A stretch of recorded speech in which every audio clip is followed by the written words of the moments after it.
Ukifanya hivyo, maana yake mtaishi katika ndoa yenu bardan wa salama. Tumefahamana hii sehemu ya kwanza. Sehemu ya pili kwa dakika 3 ni kwamba sote tunafahamu nchi yetu inapita katika kipindi kigumu sana, lakini kipindi hiki kigumu kinatokana na baadhi ya mataifa makubwa kutaka kuja kuwatamia rasilimali za bara la Afrika.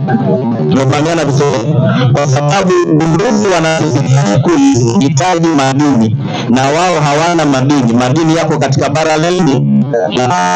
Kwa hiyo kuna mambo mengi wamekuwa wakiingiza kwa ajili ya kuja kutugombanisha wenyewe kwa wenyewe, aidha kwa kupitia itikadi za dini, aidha kwa kupitia mambo ya siasa, aidha kupitia mianya ya baadhi ya watu ambao wanaofanya kupitia wao kwa maslahi yao binafsi na sio maslahi ya nini, ya taifa. Na kila ambavyo nchi zinavyogundua rasilimali zilizopo kwa ajili ya manufaa yao, ikiwa ni neema ya Mwenyezi Mungu, ndivyo uadui unafanyaje, unaongezeka. Sasa katika nchi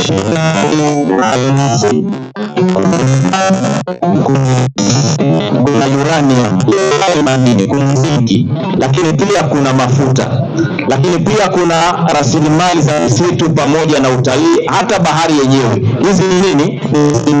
Kwa ajili ya kizazi, pia kwa ajili ya lakini thamani na faida ya hivi vitu hatuwezi kuipata.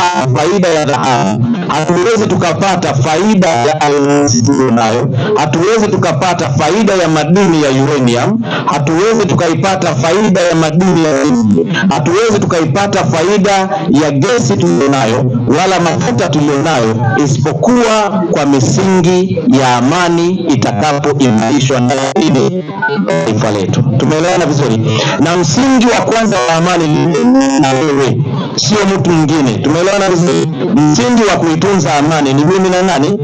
Ni mimi na wewe hapo ulipo. Na amani inaanza katika familia yako. Uangalie watoto wako, uangalie mke wako, uangalie viongozi wetu wa mtaa wawe rahisi zaidi kuhakikisha kwamba wajue mahitaji ya vijana wao ni nini.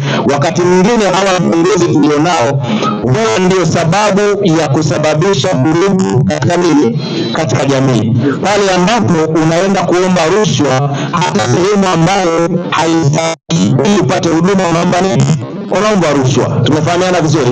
Ili upate huduma ya hospitali unaomba rushwa, ili upate huduma ya kusaidiwa nyaraka fulani unaomba rushwa, katika jambo ambalo halihitaji ya aina yoyote. Sasa na sisi viongozi tujue kwamba wakati tunapolingania amani, lakini tujue na nini kwamba majukumu yenu ni kuhakikisha mnawatendea wananchi vizuri, ili hizi fikra za nchi zisije zikawagawa. Tumefahamiana vizuri? Kwa hiyo kila mmoja anawajibu kuhakikisha kwamba analinda amani, analinda uadilifu, analinda haki, ili tuweze kupata amani ya moja kwa moja na hatimaye kuja kufaidi rasilimali zetu kwa ajili yetu sisi, lakini pia kwa ajili ya taifa letu la kizazi kinachokuja.